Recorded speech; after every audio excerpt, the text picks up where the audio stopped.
Hello, everyone. Welcome to our webinar today. We're so happy to have you here with us.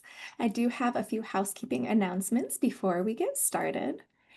First off, on behalf of the California Labor Lab and NIOSH Center of Excellence for Total Worker Health, it's our pleasure to welcome you to the presentation today. You are going to be muted during this presentation. If you'd like to ask a question, please enter it into the online Q&A box, and we will save time at the end of the presentation to address as many questions as possible. This presentation is being recorded and will be made available on the California Labor Lab and Center for Occupational and Environmental Health YouTube page within the next 5 business days. And all participants who logged in with their full registration email for the live presentation today will receive an email tomorrow with a link to the evaluation form that will qualify participants for a certificate of completion with 1 continuing education contact hour. Once the evaluation is completed, you'll be able to access and print your certificate. Just a note that Total Worker Health is a registered trademark of the U.S. Department of Health and Human Services. And our funding is a part of a grant, the Total Worker Health Program for NIOSH, of which we hope you're all continuing to advocate for the continuation of NIOSH. And it is the mission of the California Labor Laboratory to extend the pursuit of health and safety for workers in traditional employment to those in a wide range of alternate arrangements and partnerships with affected communities. And without further ado, I'm going to hand it over to our moderator today, Dr. Christina Banks. Thanks, Christina. Thanks, Michelle, and welcome everyone. We're so pleased that you could join us today, and we're very excited about this presentation. I am the Director of Outreach for the California Labor Laboratory and also the Director of the Interdisciplinary Center for Healthy Workplaces. So this is a topic near and dear to my heart, and I know you will all enjoy our presenters. So with that, let me introduce our 3 presenters today. First, Dr. Monique Hosein. Monique is a coordinator of public programs at LOHP. Her project portfolio includes leading the Worker Occupational Safety and Health Training and Education Program and the School Action for Safety and Health programs. Monique is a graduate of the Doctor of Public Health program at UC Berkeley School of Public Health and the Master of Public Health programs in Community Health Education at San Francisco State University. Monique brings extensive experience in program management, health education, and cross-sector collaborations in areas of HIV/AIDS, youth development, sexual and reproductive health. She has a background in mixed methods research through Justice and Worker Health Seminar, and her time as a member of the LOHP Academic Advisory Committee crystallized Monique's interest in healthy jobs as a determinant of health. Joining the LOHP team is a realization of that commitment to safe, healthy, and just workplaces. The second speaker is Dr. Sherry Barron. Sherry is an occupational health physician and professor at the Barry Commoner Center for Health and the Environment at Queens College, City University of New York. Her research focuses on workplace hazards experienced by low-income and immigrant workers using a community-based participatory research approach. Her recent research has focused on hazards facing construction day laborers, domestic house cleaners, and platform food delivery workers, and has been funded by NIOSH, NIEHS, and the Robert Wood Johnson Health Foundation. Prior to coming to Queens College, she was a researcher for 25 years at NIOSH and was coordinator for the Health Equity Program of the National Occupational Research Agenda. Our third speaker is Deysi Flores. With a background in psychology, Deysi Flores is a seasoned advocate and leader with over a decade of experience advancing immigrant and women's rights and promoting social inclusion.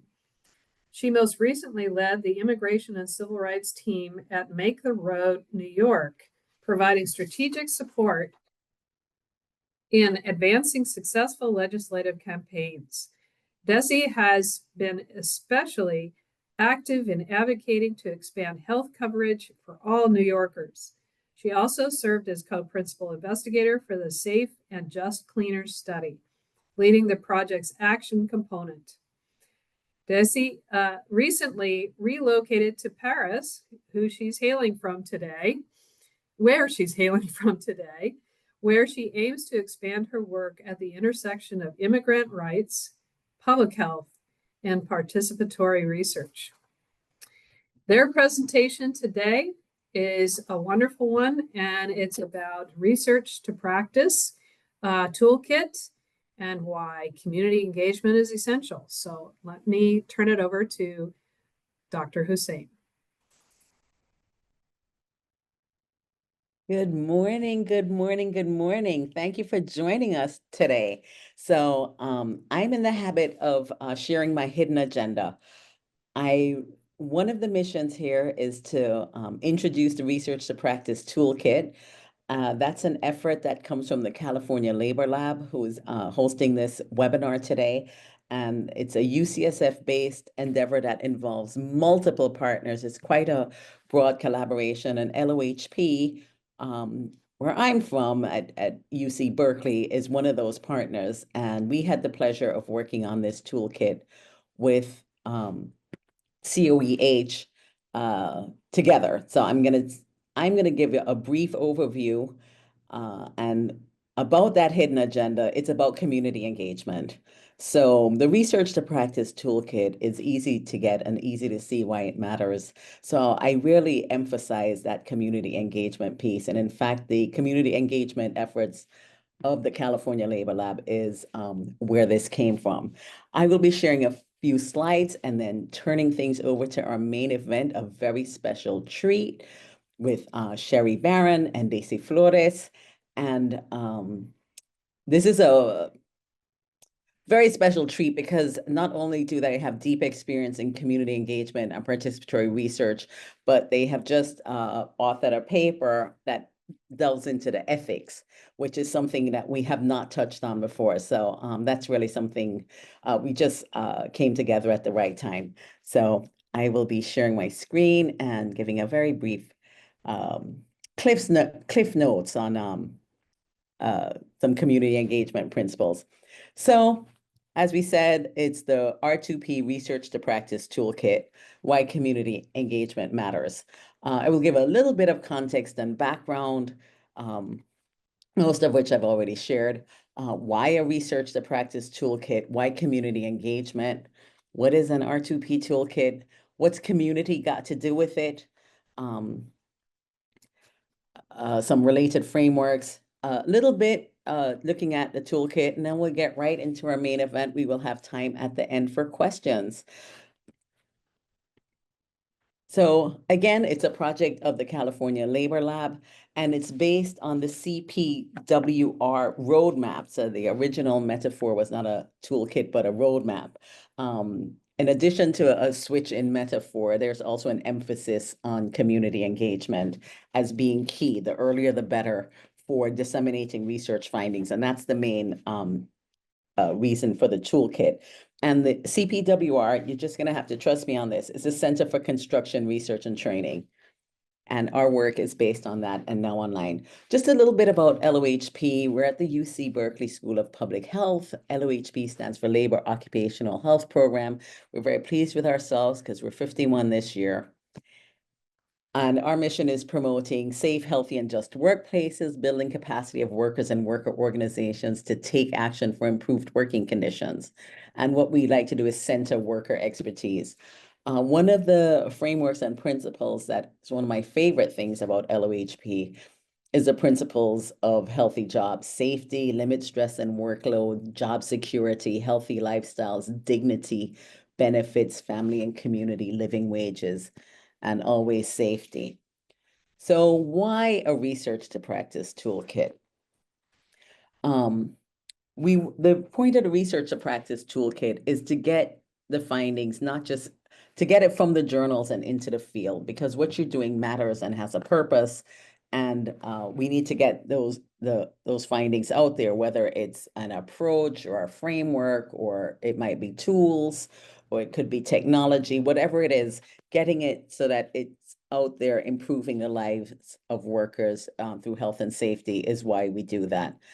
And the next question is, why is the toolkit so focused on community engagement? How does that enhance your dissemination of your findings?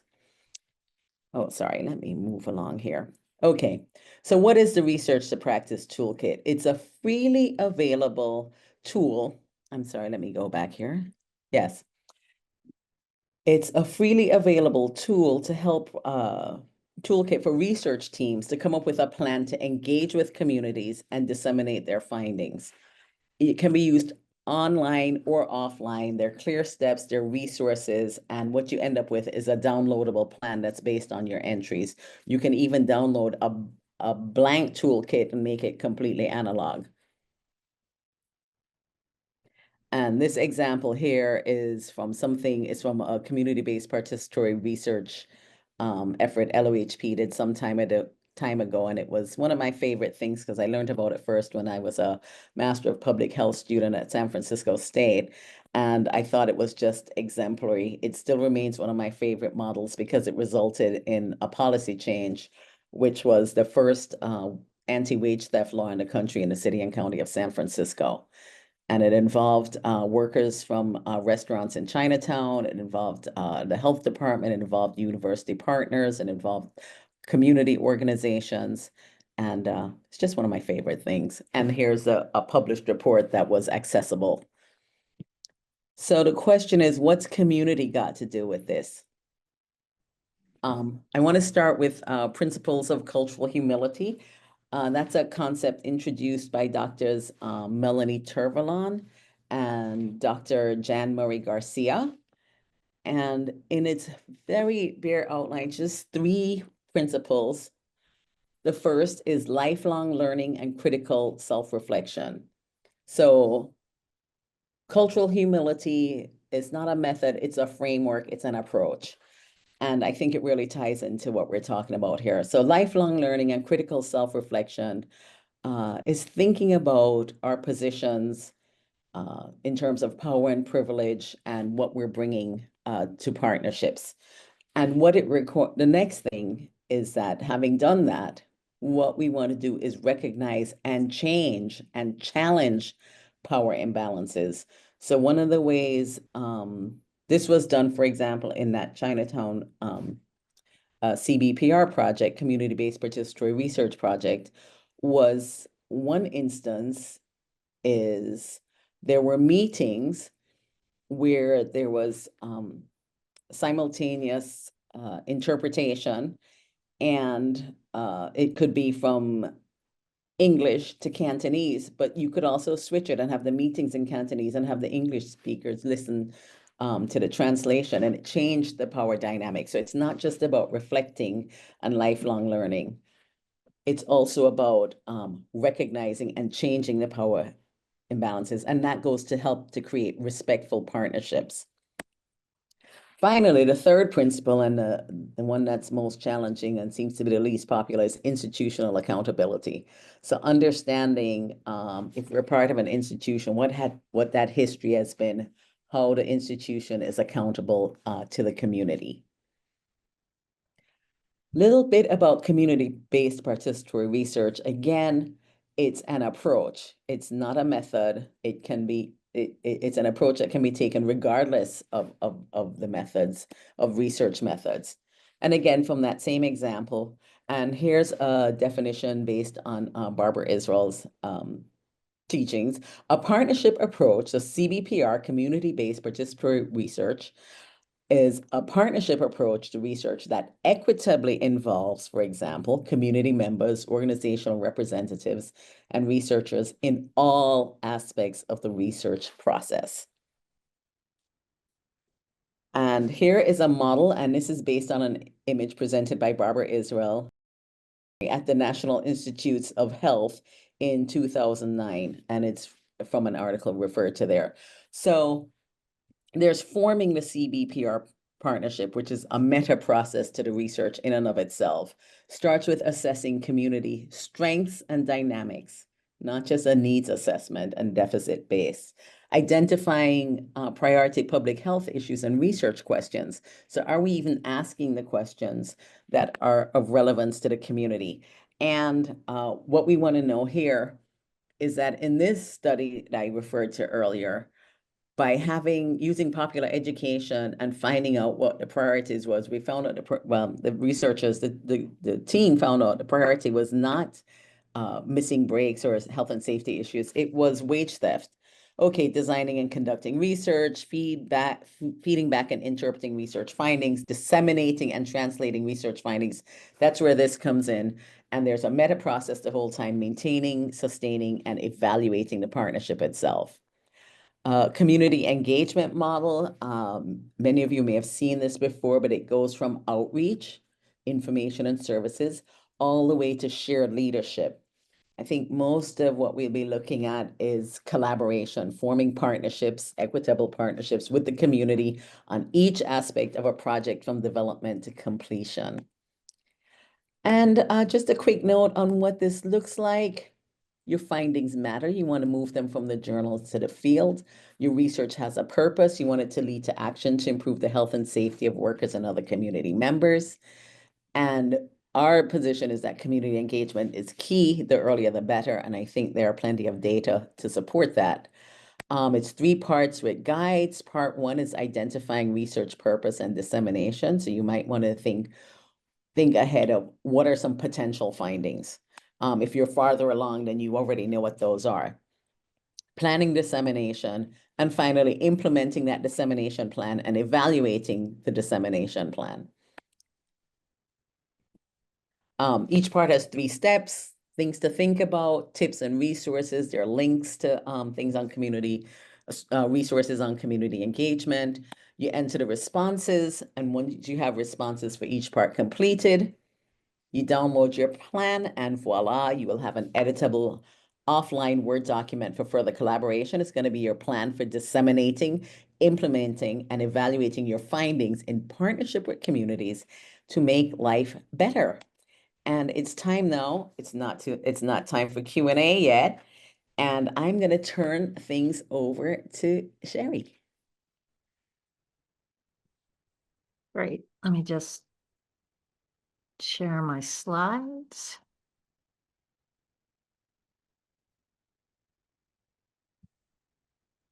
Oops.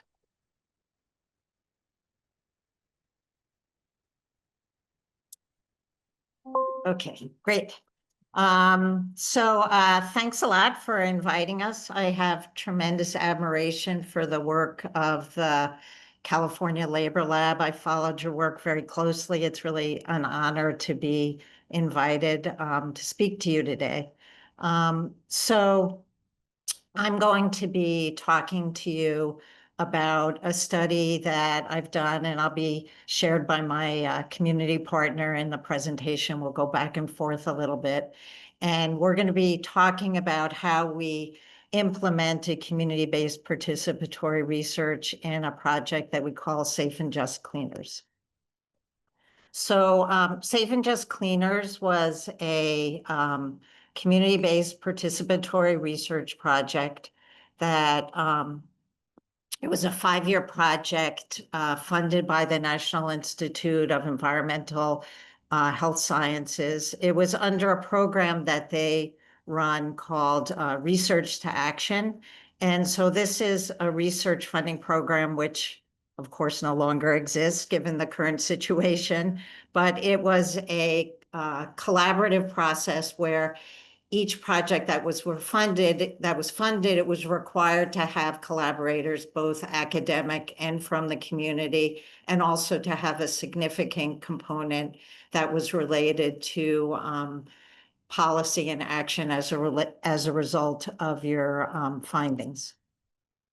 So this was a collaboration between Queens College, the Icahn School of Medicine at Mount Sinai was our exposure assessment lab, and Make the Road New York, which is a community organization. You'll hear more about that when Deysi speaks. So the Safe and Just Cleaner study overall had a couple of major research questions. The first was, which cleaning products and work practices were most common and led to hazardous exposures amongst Spanish-speaking domestic cleaners in New York City? and also how do workers' working conditions affect those exposures. And then finally, which actions by workers and community organizations and others could reduce those exposures.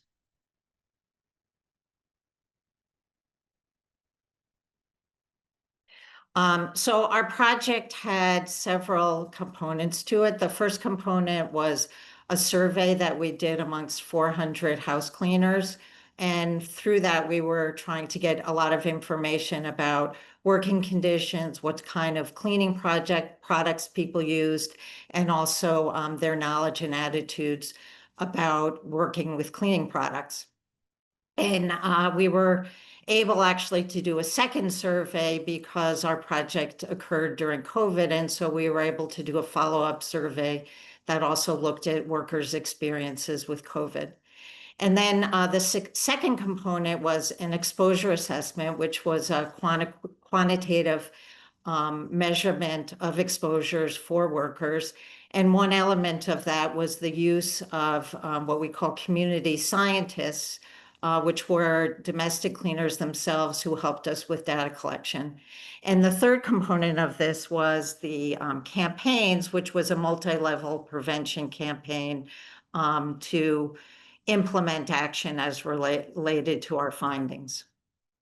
So for this presentation, there's not time to really go into a lot of detail about most of the data that we collected. So, I have some references here to those findings, but what we're going to really focus in on is how a community engaged approach had an impact on participants and also how it was translated into policy actions.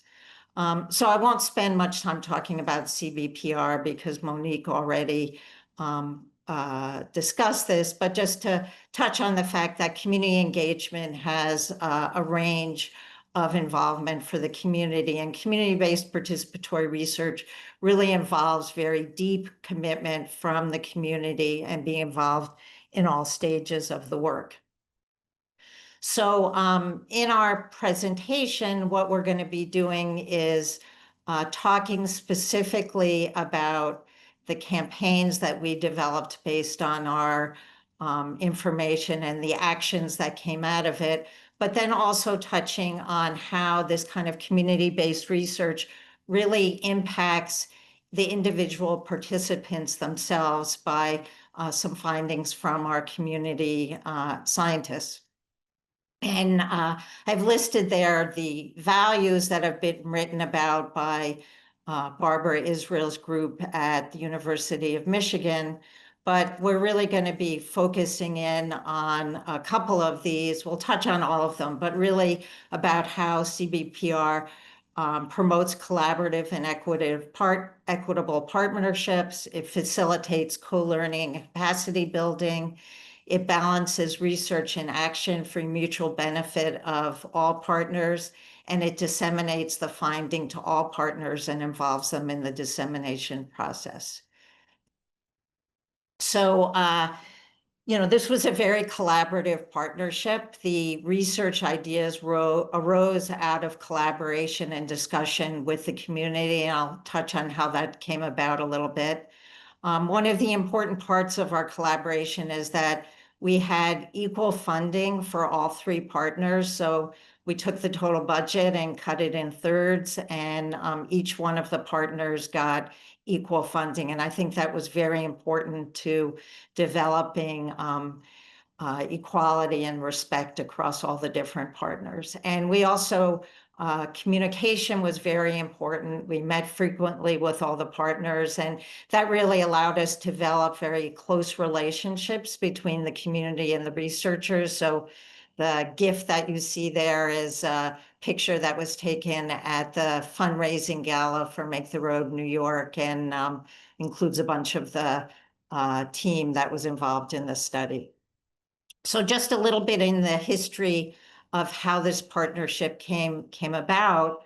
A few years before the research started, following a major superstorm that took place in New York, Superstorm Sandy, the center that I was at was deeply involved in responding to the fact that many of the responders who were immigrants in the New York area were not likely to be given personal protective equipment or training of any sort.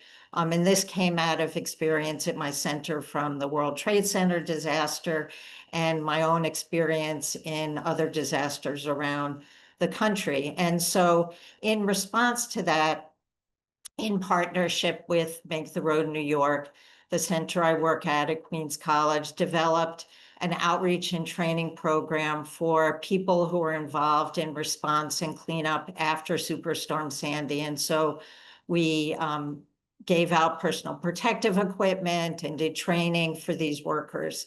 And it was a very positive experience. And so following that, there was a desire to continue a research collaboration, and we knew about this partnership for action RFA that was out. And so we had a discussion with them about what kind of research questions we might answer.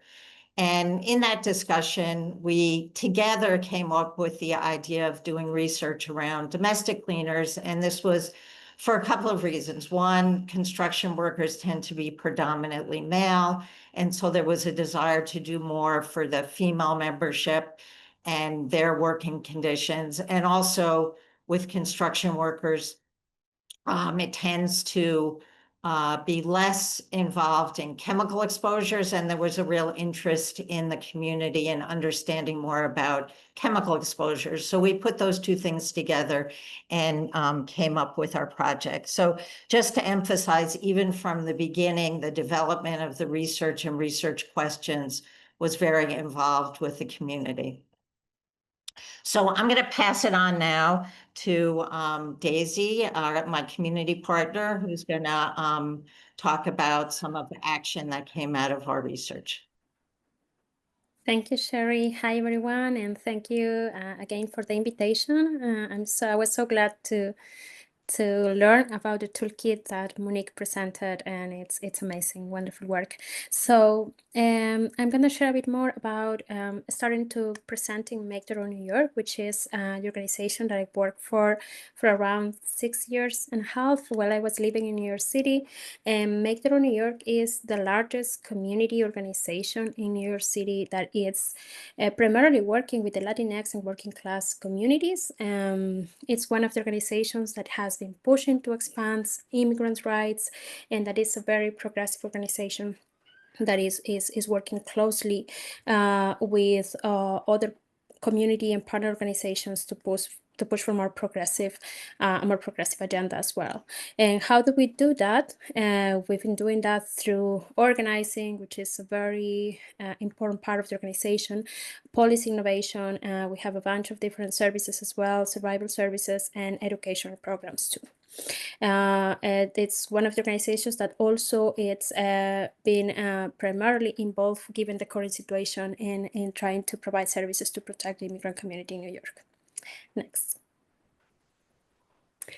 In the context of our project, something that has been important since the beginning has been to have an active participation of the research participants. So research participants have been involved since the beginning, since the design of the service. So for instance, that picture is one of the workshops that were designed to kind of get a sense of what are the questions that we could include, and trying to get a better understanding of their working tasks as household cleaners.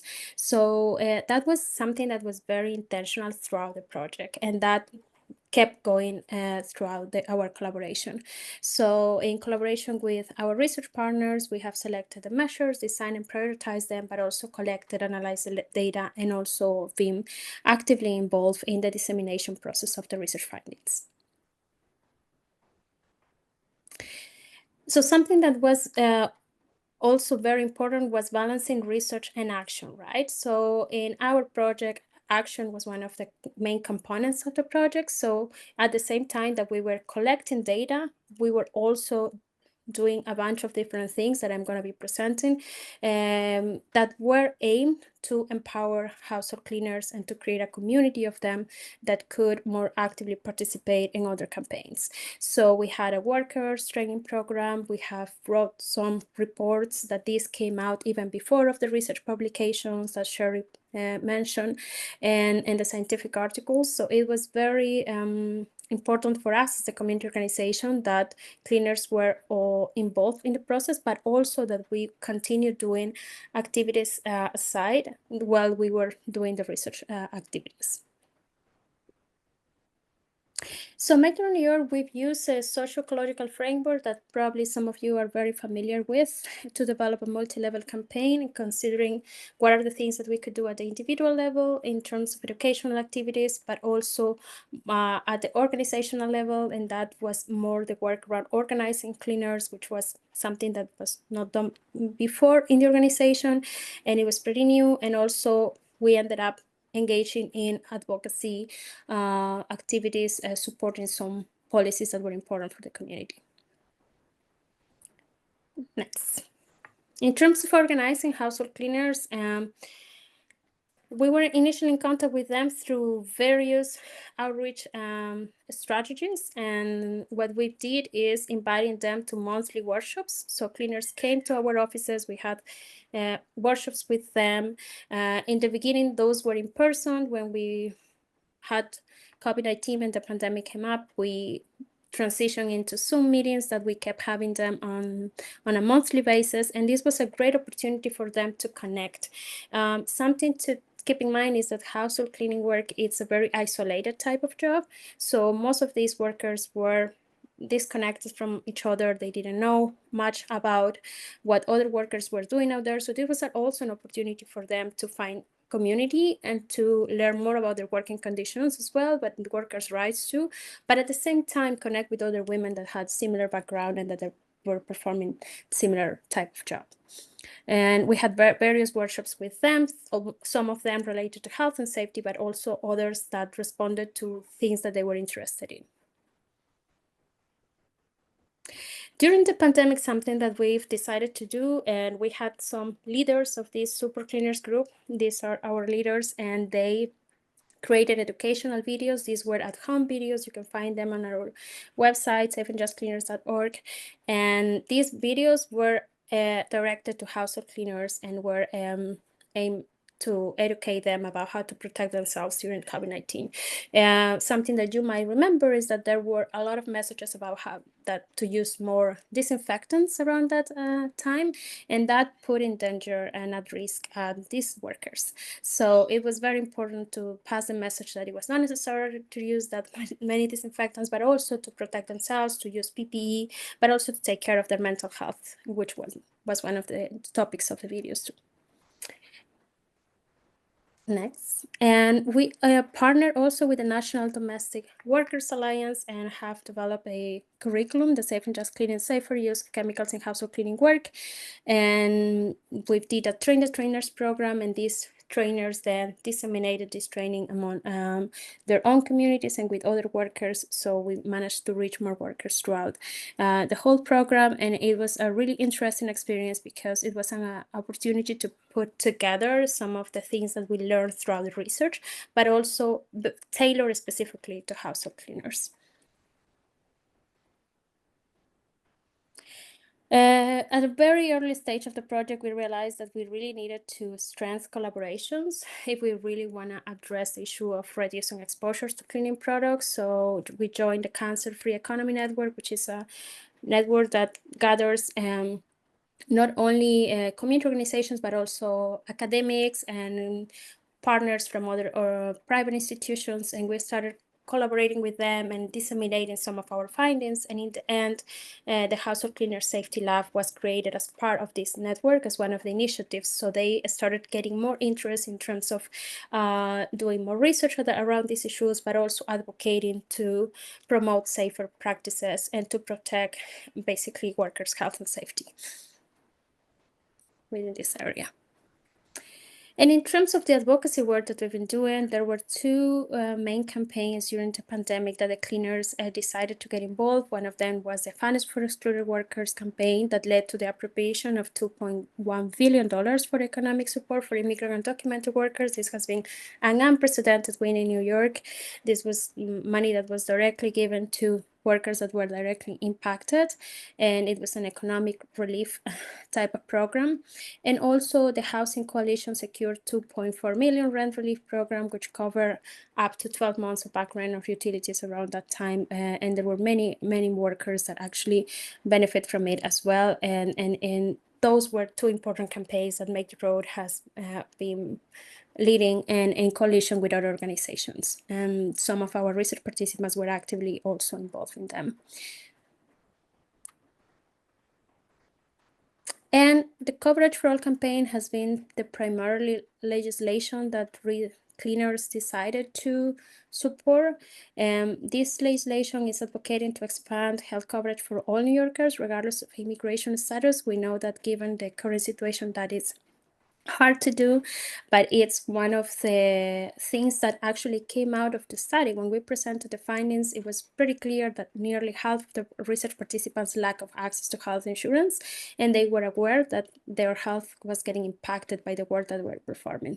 So when we presented the different campaign options that they could get involved, this was the campaign that they decided to support. So with their collaboration and in coalition with the Coverage for All coalition as well, we've done a bunch of actions and trying to advocate for the passage of this legislation in New York. Unfortunately, didn't get fully. We managed to get some support for workers that are above 55 years old, but still the ongoing advocacy efforts are still there, and hopefully and not sooner than later this legislation gets passed, because it's relevant, especially for this type of workers that are the ones who are primarily impacted, and that truly need to have some access and coverage.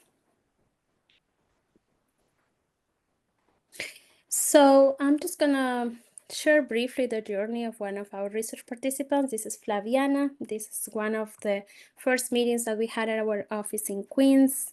And then she became one of our leaders, and she joined our Train the Trainers program that happened the year later. During the pandemic, she also was one of the ones that became a trainer. So she delivered the training herself. So we trained her to be able to deliver the training online, and that was a whole learning process, and it was beautiful to see her taking that role.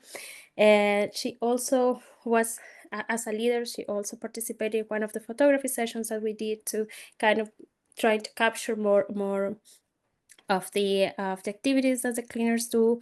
And this is Flaviana lately. She was speaking at in Albany, trying to pass one of the legislations to protect families and keep families together, and more recently at the inauguration of our Queens office, our new office in Queens, and she's at the front. She's one of the leaders of the organization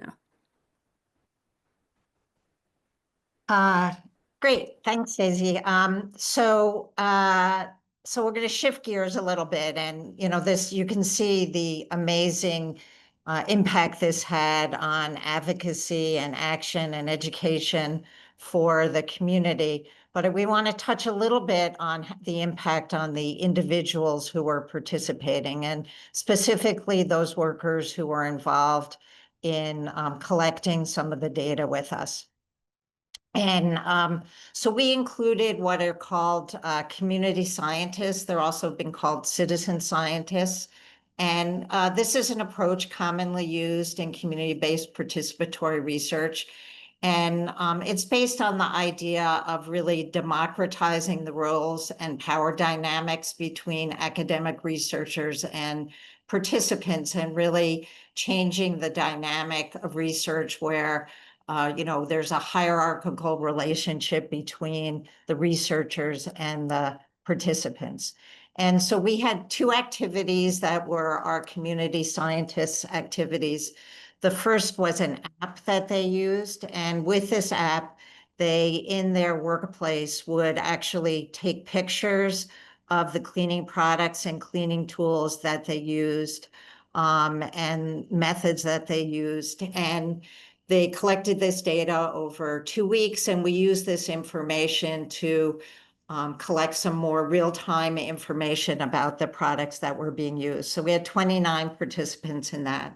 And the second was having workers help us with our exposure assessment activities in the laboratories. And so they assisted the researchers in more accurately simulating their work exposures. This is kind of a retrofitted bathroom that is set up in our laboratory at Mount Sinai. And they wore sampling equipment and were video recorded while they used products the way they usually use them.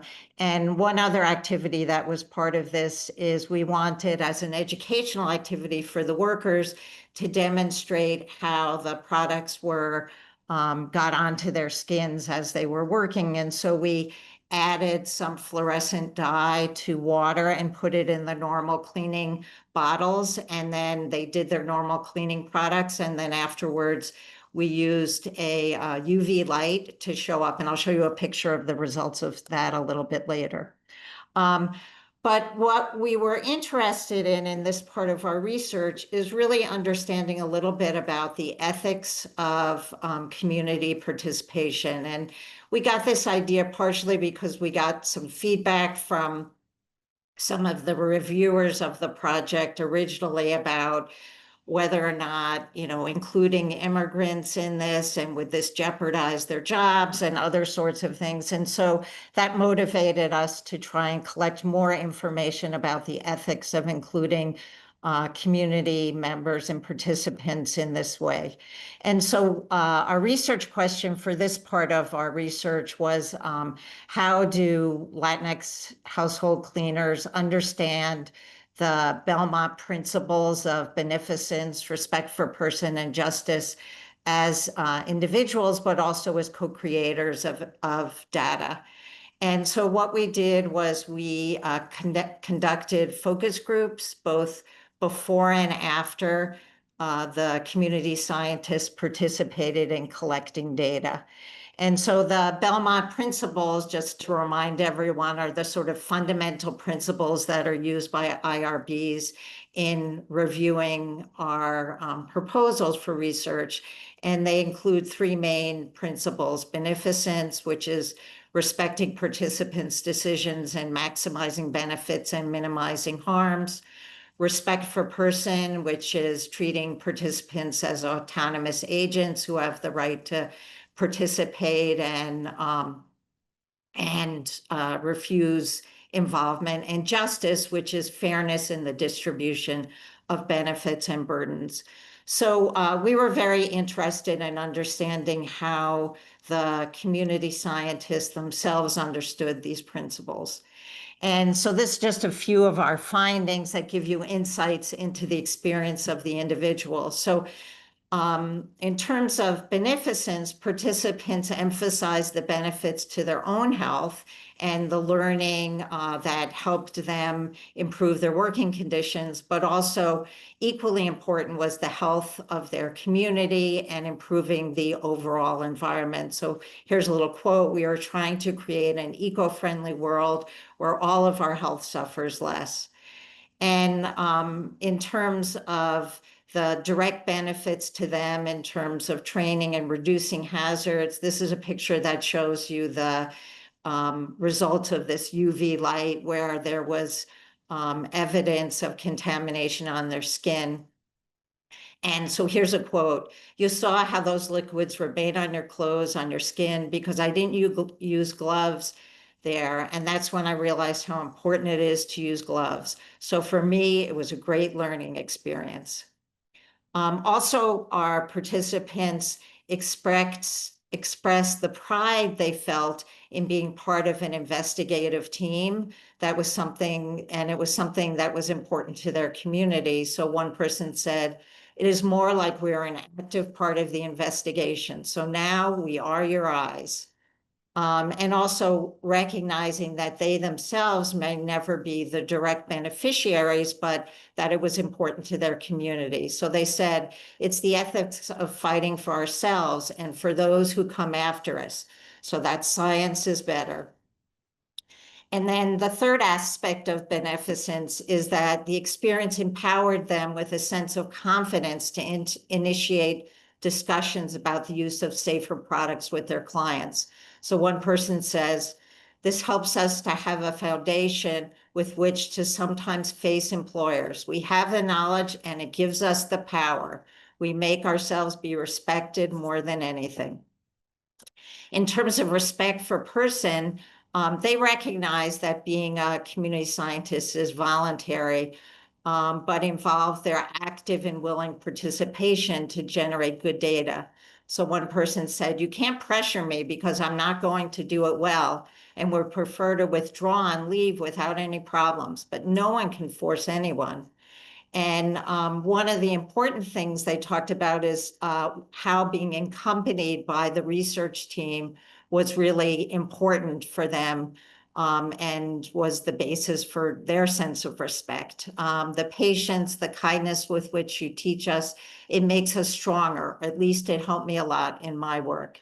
And finally, in terms of justice, rather than feeling like it was a burden because they were immigrant workers, they really felt that this was very important. They felt invisible working in unregulated jobs where they were unfairly excluded from societal benefits. And they saw their exclusion as partially being excluded from research studies. So one person said, it is a privilege that you are thinking of immigrant women, since in this country, we do not have many privileges. And they perceived a lot of reciprocity and mutual respect with the research team. And this is the final quote, as long as you continue researching, we are there, ready to support you. What happens? We're helping each other.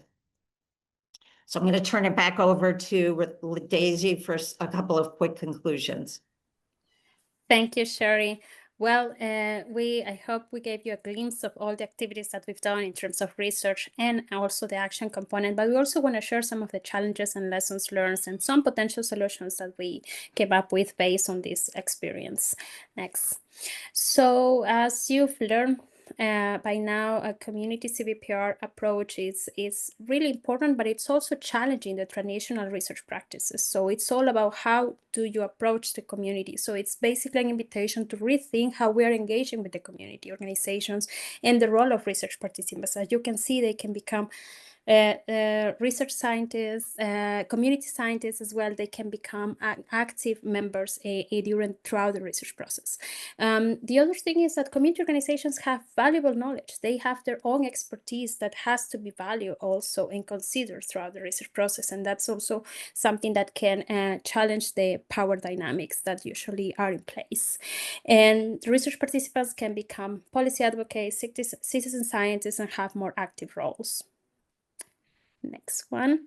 It's also important key to manage expectations, and that's something that we learned throughout our experience.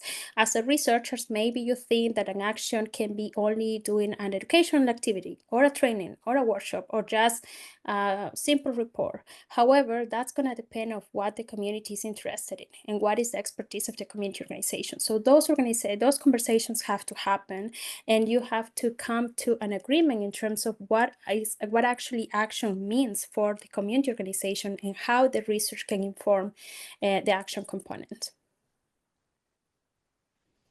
Some challenges. CBOs bring expertise in campaign development if that's part of what they do, but it's very challenging to fund and support those activities. Sometimes the funding is primarily focused on the research activities. So being mindful about how maybe some of the research can help the community organization to raise some funding so they can also keep on implementing activities with the community. Even though we had a grant for 5 years, it's also important to think about sustainability, because what's going to happen after the research project ends. And reporting findings is really important for the communities and key aspect of a CBPR project. And unfortunately, within the academia, what it's important sometimes are the publications or the scientific articles. So it's also challenging in a way, because we have to be more intentional about how we disseminate those findings and how we make sure that community gets the information on time and in the best way possible.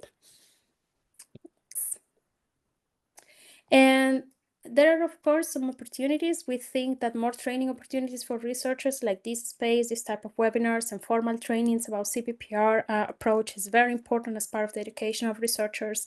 Being mindful about valuing the expertise and the skills of CBOs, and also trying to handle this power dynamic situations and the hierarchy that we sometimes experience, those type of relationships that luckily we didn't have to in our project, but it's challenging normally, and it's something that you have to be mindful when you are getting into this type of projects.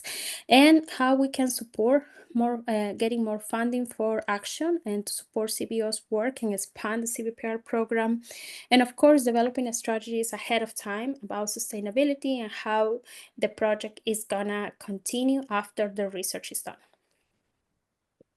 Well, thank you so much. If you want to learn more about the project, you can go to safeandjustcleaners.org. We have all the information there, the reports, and some of the activities that we've done throughout the project. Thank you again for the invitation.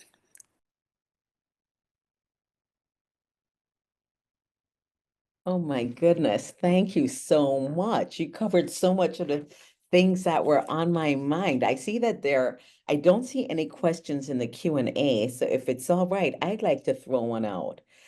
This was so, there's nothing, you can study CBPR, but there's nothing like seeing a model that works and seeing equitable partnerships built, and the fact that it takes time, it takes resources, it takes funding that understands the value of it and all of that. But if we went back, and it seems like you had an existing relationship starting with the workers after Superstorm Sandy. So there was already a connection there. But let's say I've never engaged in CBPR. I'm not even sure what it is. I think it's going to be too long, too dragged out, and I don't have contacts with the community. But as far as I'm concerned, I'm doing some fantastic research that could be helpful. And I want to take this approach. I'm sitting at my desk. I'm gonna go way back and go retro. I'm sitting at my desk. I'm not in the lab with my Rolodex. Where do I start? How do I make that connection, and how do I show up with community? So I'll start, but Deysi can chime in also. You know, it's very challenging because community-based organizations, even if they're interested in what you're researching, you know, it may not always be possible for them to put the kind of commitment and time into something like this. And so I think, you know, a lot of this has to do with timing and, you know, finding mutual areas of interest, but also it being at a time where a community organization really sees the need and how collecting this kind of data can really fit into their priorities and strategies and campaigns that they're interested in. And that's hard to achieve. So I'll see if Deysi wants to add something. I think something that is key is, well, if you're someone that are not very familiar with the work that community organizations do, that's the first step, I think, just getting more and getting in contact, getting close to what are the community organizations that are out there, what is the type of work that they do. Particularly in the case of Make the Road, it's a very strong organization in terms of advocacy and does a lot of work in terms of pushing for legislation changes. So I think working with Sherry was wonderful because she's also an activist herself. herself. So whenever we had an action, we invited her as a speaker to share more about the research findings, and she was there under the rain sharing findings. So I think you have to be willing to do that as well, and to show up for the community, not only when you are collecting the data, but also when the community is fighting for things that actually matter to them. And that was challenging in this project, because if we think about like the research that needs to be done to understand what how the exposure works and what type of products can be used or not used, those answers, it was very difficult to answer those questions directly. But what we emphasized throughout the project, it was that it was important to their safety, that they needed to know more about their workers' rights, that while still in the process of collecting the data and trying to better understand and those things from the scientific perspective, cleaners needed to learn more about also their own working conditions and how they can better advocate for themselves, especially in this type of work that is pretty invisible. It's an informal type of job. It's primarily performed by women of color. So I think those variables are also important in the conversation, and it's part of the context, right? So I think researchers need to step out of their comfort zone, and that's the first step, and be willing to get to know and be humble and learn from the expertise that the community already has. That's great. And I'm going to jump in here because we do have a good question that has come up here, and I have a couple of others if we don't hear more. So one question is that how do you fund the community scientists, since that seems to play a very central role? Were your community scientists paid as project staff, or did they get incentives as research participants? What is the way to do this to have the longest term commitment and to have people who can really help when it's critical? Yeah, so we paid the participants as community scientists, and we had this formula that a decent wage for domestic cleaners was $25 an hour, and so we used that as sort of a guide for how we would pay for them. And actually, it didn't make it onto my slides, but one of the issues of respect that was raised during the focus groups was the idea that we paid people for it, in that I mean, it wasn't really pay, but it was done as an incentive, but that was important because it showed that we respected people and we respected their time, and we really respected them as sort of co-investigators. I mean, we're being paid to do this. They should also be reimbursed for it. So I think that's an important question. It is, I didn't talk about this, but as part of the research project we did on bioethics, we also included a focus group with IRBs in the New York metropolitan area about their experience with citizen science. And they actually brought up that in the protocols they've reviewed, this issue of how community scientists were going to be reimbursed was a big issue for them, and that a lot of times people put this in as a research protocol because it's easier to pay the community scientists stipends as research participants, as opposed to paying them as part of a research team because of as everyone knows, all the university paperwork and stuff. So two things. I think it's important to pay people, and that's actually a big challenge to figure out how to do that. Yeah, it's just such a critical partnership between community members and the researchers. Just having interdisciplinary research as an important component to the research, where you have to span borders between scientific fields of study, is difficult. And then with community partners, you have to span other borders that, and it just seems that the community relationship is somewhat fragile, because what's in it for them unless you really can deliver? And it sort of sounds like it's important to start with what the community regards as critical, and safety is really a good sell, I think. And if more researchers started with what people are struggling with rather than what they are interested in from their graduate studies, we would have more partnerships. I'm convinced. One other comment here is one participant said, send a link today from today's webinar to each and every senator and representative. If they don't learn about safety, they will learn about getting their constituents involved. Amen to that. And with that, we're at the end of our hour. And thank you so much. This has been extremely informative, and please keep up the great work you're doing. Thanks. And thank you all for joining today. Thank you, everyone. Bye. Bye.